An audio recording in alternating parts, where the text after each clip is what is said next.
잠언 17장입니다. 잠언 17장입니다. 1절부터 28절까지 우리 다 같이 한 목소리를 듣겠습니다.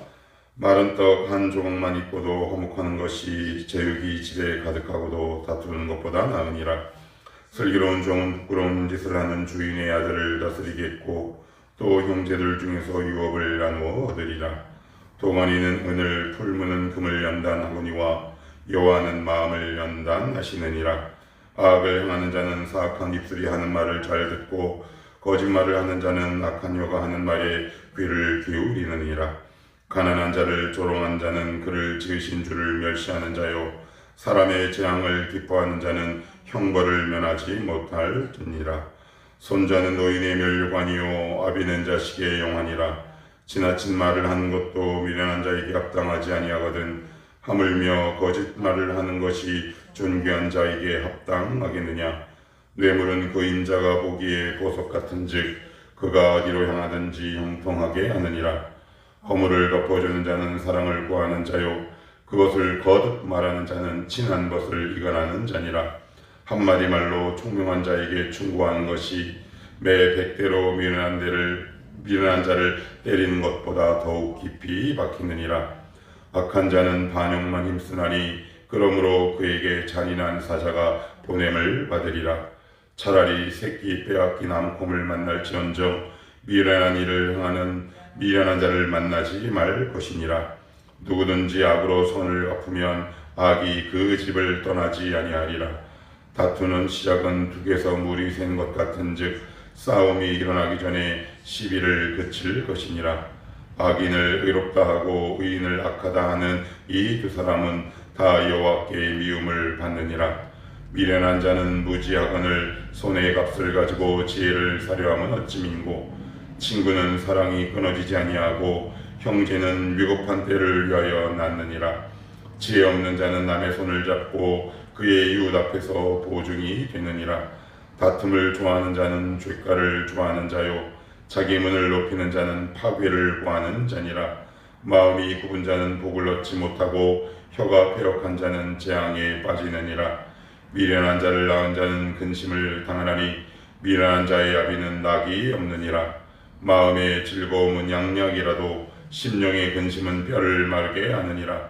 악인은 사람의 품에서 뇌물을 받고 재판을 굽게 하느니라. 지혜는 명철한 자 앞에 있거늘 미련한 자는 눈을 땅 끝에 두느니라. 미련한 아들은 그 아비의 근심이 되고 그 어미의 고통이 되느니라. 의인을 벌하는 것과 귀인을 정직하다고 때리는 것은 선하지 못하니라.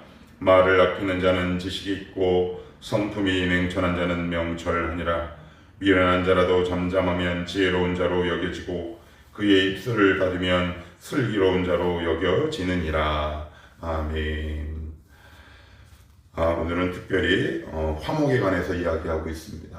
우리가 얘기하는 화목은 말 그대로 우리가 윤리적으로 도덕적으로 머리에 그리고 관념적으로 생각하는 일반적이고 보통적인 화목을 이야기하는데, 오늘 1절의 말씀을 보면 우리가 머리에 그리는 화목과 전혀 결을 달리한다. 무슨 의미일까? 1절은 이렇게 시작을 하죠. 마른 떡 한 조각만 있고도 화목하는 것이 제육이 집에 가득하고도 다투는 것보다 나으니라. 여기 뒷부분에 보시면 제육이라고 나옵니다. 그 제육볶음 아닙니다. 제육볶음이 아니라 제사에 쓰는 고기다라는 얘기입니다. 이게 무슨 말입니까? 제사를 드리는 거죠, 하나님 앞에. 우리식으로 옮겨오면 여러 가지 화려한 종교적 행위가 있다라는 얘기입니다. 그런데 그런 집이 다툰답니다. 이게 역설이죠. 좀 더 쉽게 얘기할까요? 예수 열심히 믿는데 집이 개판이라는 겁니다. 부부 사이에 좋지 않고요. 부모와 자녀 사이는 엉망이라는 이야기입니다. 그런데 거기에서 우리가 빠지는 함정이 있지요. 제육, 종교적 행위는 해요. 예배도 드리고 때로는 기도도 할지 모르겠습니다. 헌금 열심히 합니다. 때로는 구제도 할 수도 있을지 모르겠습니다. 때로는 전도도 나가죠. 그러나 내면에 화목, 평안은 없다라고 오늘 성경은 되게 그 빈틈을 정확하게 우리에게 날선 말로 지적을 하고 있습니다. 얼마나 이게 불쌍하고 안타까운 일입니까? 교회를 다니는데 여러 가지 예배를 드리고는 하지만 사람과 사람 사이에 일단의 화목이 단절되고 내 안에 다툼만 있다면, 우리 가정 속에 다툼만 있다면 이 가정은 진짜 예수를 믿는 가정인가, 아니면 정말 교회를 다니는 집안인가, 하나님 앞에 바르게 예배를 드리는 집안인가 라고 우리의 삶과 신앙을 다시 한번 돌아보는 자기 검증의 시간이 우리에게 필요합니다. 특별히 앞부분에 마른 떡 한 조각만 있고도 화목인데, 이건 샬바라는 단어인데 어디에서 유래되었느냐? 샬롬이란 단어에서 유래가 되었습니다. 이건 뭐냐? 샬롬은 외부의 환경과 밀접한 관계가 있다면, 이 샬바라는 단어는 내면의 고요와 평안을 얘기합니다. 왜 이렇게 내면이 고요하고 평안할까요? 제가 지난주에 말씀을 드렸습니다. 삼각형, 하나님, 태도와 마음, 말, 주님과의 바른 관계가 그 심장 가까이 있다 보니까 사람과 더불어 화목하는 것이 자연스럽고 익숙하다라는 말인 거죠. 결국 내가 여전히 종교적 행위를 하고 있음에도 불구하고 끊임없이 다툼과 그리고 분열이 우리 속한 가족이라는 공동체에서 일어난다면, 오늘 이 말씀을 통해 나는 정말 예수를 제대로 믿는 게 맞나? 라고 자기 점검하는 시간이 반드시 필요하다. 바로 그 말씀을 하고 있는 거죠. 다시 읽을게요. 마른 떡 한 조각만 있고도 화목하는 것이 제육이 집에 가득하고도 다투는 것보다 나으니라. 여기 비교 대상이 있어요. 떡 한 조각, 제육입니다. 제육. 두 번째, 또 중요한 의미가 있습니다. 내면의 평안과 이 샬바는 환경에 의해서 좌우되지 않는다. 우리는 이렇게 얘기합니다. 하나님, 이 상황이 해결되면, 아니면 돈이 좀 더 많아지면 제 내면의 평안함이 고요함으로 변할 수 있겠습니다 라고 이야기를 하는데, 성경은 전혀 다른 차원을 말씀하고 있다. 왜 그러냐? 그 근거가 2절입니다. 2절을 제가 한번 읽어보겠습니다. 슬기로운 종은 부끄러운 짓을 하는 주인의 아들을 다스리겠고 또 형제들 중에서 유업을 나누어 얻으리라. 이게 딱 읽으면 이게 무슨 말인지 모르는데 조금 주의 있게 보면 금방 이해가 되는 본문입니다. 이 말씀을 잘 보시면 종이 주인의 아들을 다스린다라는 말이 나와요. 그죠? 종은 그 중간에 수식어를 다 빼고 주어 동사만 딱 읽으면 종은 주인의 아들을 다스린다. 근데 원래는 어떻게 해야 돼야 맞습니까? 아들이 종을 다스려야죠. 그러면 이게 무슨 말일까요? 2절에 부끄러운 짓을 하는 주인의 아들이란 말은, 아들은 아버지로부터 조건 없이 여러 가지 외부 환경 요인들을 다 물려받는단 말이에요. 물질, 신분, 명예, 그걸 갖고 잘난 체하는 거란 말이에요. 이것을 갖고 내가 마치 화목할 수 있고 화평할 수 있고 내 마음대로 살 수 있을 것만 같은 착각 속에 빠져 있는데, 하나님 보시기에는 그 외부적인 요인과 환경이 전혀 중요하지 않고 오히려 가진 게 없지만 하나님과의 바른 관계에서 깊은 평안과 고요함을 유지하는 자가 결국 나중에 삶을 역전한다는 얘기입니다. 이걸 조금 더 쉬운 문장으로 풀어보면, 하나님과의 바른 관계가 여러 가지 화려한 종교적 행위, 더 나아가 그를 둘러싼 외부적인 환경을 극복하고 결국 너의 인생의 승자로 자리매김할 것이다 라는 뜻을 담고 있습니다. 그러니 나와 하나님과의 관계가 어떤지 날마다 수시로 점검하는 우리의 이 겸손한 태도가 하나님 보시기에 얼마나 귀하고 아름다운가 라는 것을 지금 얘기하고 있습니다. 잠언은 뭐라고 얘기했나요? 지혜에 관해서 얘기한다고 그랬습니다. 지혜의 근본은 여호와를 경외하는 것이라고 말씀을 드렸습니다. 경외하는 것, 하나님 앞에 서는 것, 그래서 필요한 불필요한 불순물들을 나의 일상에서 하나둘 제거해가며 결국 내 안에 하나님이 주시는 평안을 오늘도 소유하며 유지하며 살아가는 삶. 그래서 근데 여기서 우리의 고민이 있죠. 여러분, 내가 원한다고 해서 내 안에 화목, 평안, 이 고요함이 유지되는 것은 아닙니다. 우리는 약하거든요. 연약해요. 죄성도 있고요. 그래서 3절이 우리에게 필요합니다. 3절은 다시 한번 읽어봅니다. 시작. 도가니는 은을, 풀무는 금을 연단하거니와 여호와는 마음을 연단하시느니라. 그래요. 연단이란 말은 재련 과정을 얘기합니다. 이런 거죠. 철을 맨 처음에 불을 통해 불순물을 쫙 빼냅니다. 그래서 그것을 쇳물을 붓지요. 망치로 때립니다. 그리고 찬물에 넣지요. 그리고 뜨거운 물에 넣었다가 다시 또 망치로 때립니다. 이런 일련의 재련 과정을 거치는 거죠. 뜨겁다가 차갑다가 맞았다가 때렸다가 이것을 통해 하나님이 우리의 마음을 연단하십니다. 우리는 보통 이렇게 이야기를 합니다. 내가 이렇게 마음이 약한 것은 환경의 요인이 크다라고 얘기하는데 그렇지 않습니다. 결국 마음의 문제고 우리 심장의 문제입니다. 그래서 특별히 하나님께서 우리의 마음을 연단하실 때 무엇을 통해 연단하실까요? 환경을 통해 연단하십니다. 환경을 통해 계속 연단하시죠. 그러다가 그것을 연단받을 때 못 견디고 그냥 분노와 자기 절제력을 상실한 경우를 뒷부분에는 이렇게 따끔하게 이야기합니다. 자, 어디를 보시냐면 여기를 한번 봅시다. 자, 11절, 12절 자, 한번 읽어볼게요. 시작. 한마디 악한 자는 반역만 힘쓰나니 그러므로 그에게 잔인한 사자가 보냄을 받으리라. 차라리 새끼 빼앗긴 암컴을 만날지언정 미련한 일을 행하는 미련한 자를 만나지 말 것이니라. 하나님이 우리의 마음을 연단할 때 여러분 그것을 굉장히 순전히 받아들이는 자세가 중요하지요. 그러나 우리의 본래 마음은 반역을 되게 좋아하죠. 11절에 보시면 악한 자는 반역.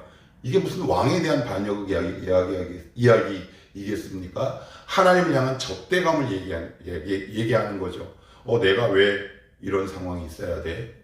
왜 내가 이래야 돼? 라는 하나님을 향한 적대감을 표현하는 걸 오늘 이 잠언 기자는 반역이라는 단어를 썼습니다. 언제 우리가 하나님 향해 반역하게 될까요? 내가 너무너무 힘들 때.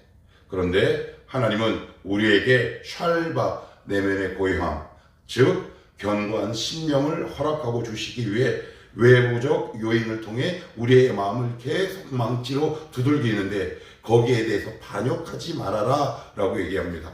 반역의 대표적인 그 사건이 바로 민수기에 등장하죠. 너희가 뭔데 우리를 여기까지 데리고 오느냐? 차라리 애굽에 돌아가서 죽자라고 과거로 회개하는 경우, 그것을 성경은 반역이라고 봅니다.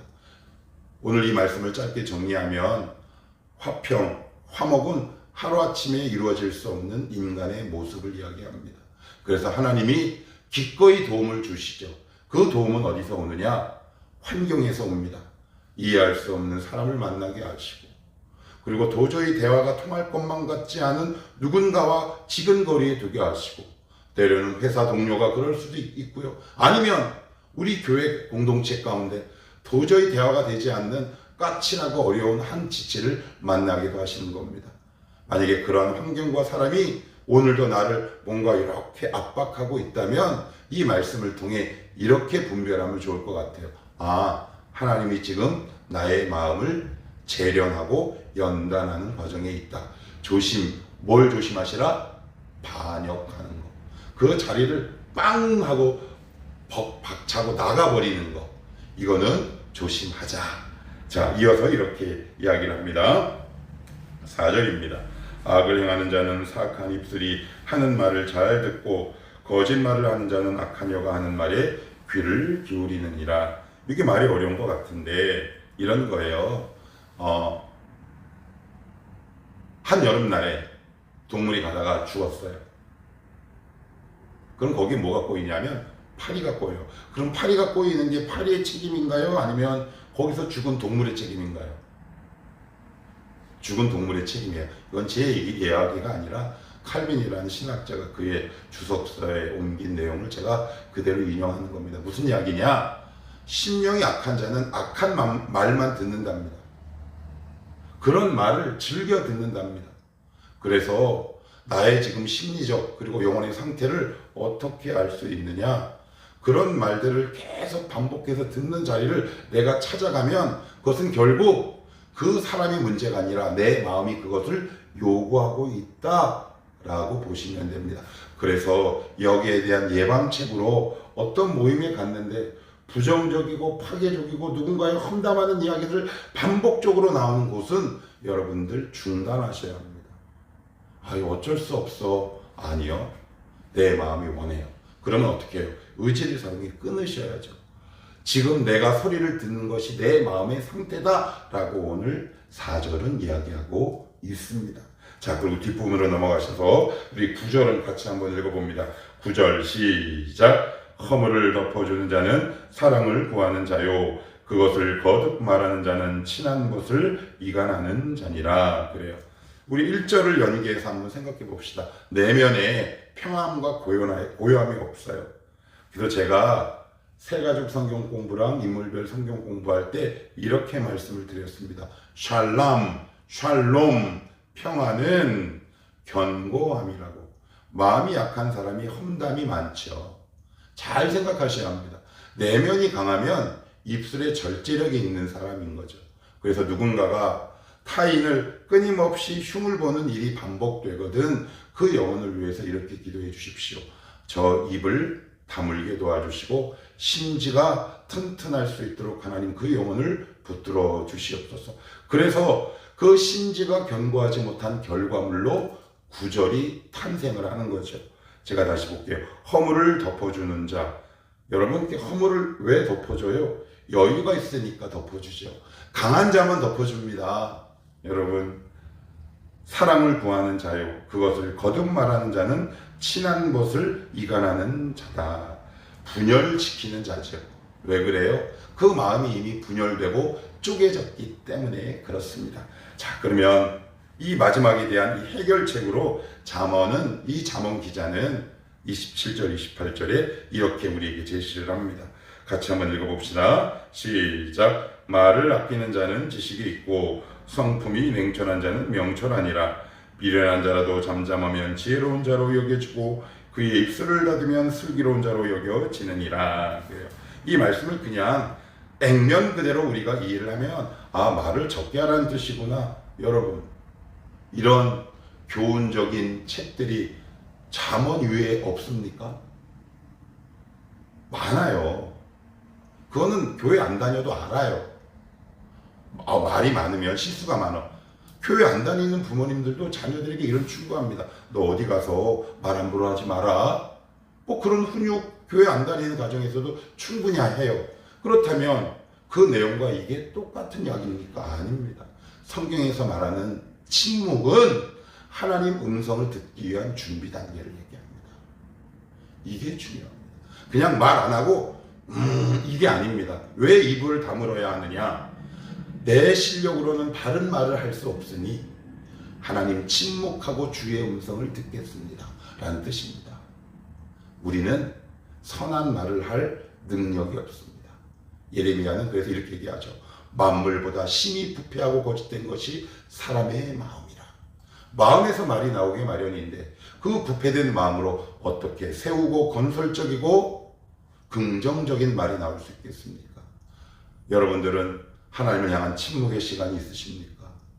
하나님, 오늘도 제 마음 가운데 주님이 깊이 임재하셔서 제 말이 땅에 떨어지는 소모하고 허비한 말도 아니라 누군가를 무너뜨리는 부정적인 말도 아니라 누군가의 영혼을 세우고 사랑과 환경을 붙들어주는 창조적이고 건설적인 말의 건설자로 살게 하옵소서. 그래서 그 유명한 구절이 있죠. 사도행전으로 찾아보진 않겠습니다. 사도행전 오순절날 수많은 사람들이 모여서 마가의 다락방에서 기도를 합니다. 그랬더니 거기 이런 표현이 있습니다. 그 자리에 모든 사람이 다 성령의 말하게 하심을 따라 방언을 말하니라. 방언은 우리가 생각하는 랄랄랄라, 그것도 물론 방언이지만 궁극적인 의미가 있어요. 성령의 말하게 하심을 따라, 하나님의 인도를 따라, 하나님의 통치에 따라, 하나님의 말하게 하심을 따라 말하는 사람. 어떤 사람이요? 하나님 앞에 침묵하는 사람. 그것이 지혜랍니다. 그런 사람이 화목이 오고요, 평안이 오고요, 말의 권세가 있다라고 얘기합니다. 오늘도 하나님이 여러분들에게 뭐라고 말씀하셨습니까? 오늘도 그 음성을 듣고 내 뜻과 내 의지대로 말하는 자들이 아니라 하나님이 뭐라고 말씀하시는지 겸손히 들어 오늘도 그 하나님의 지도와 주권 가운데 우리의 혀를 내맡길 수 있는 복된 하루가 되었으면 좋겠습니다. 기도합시다.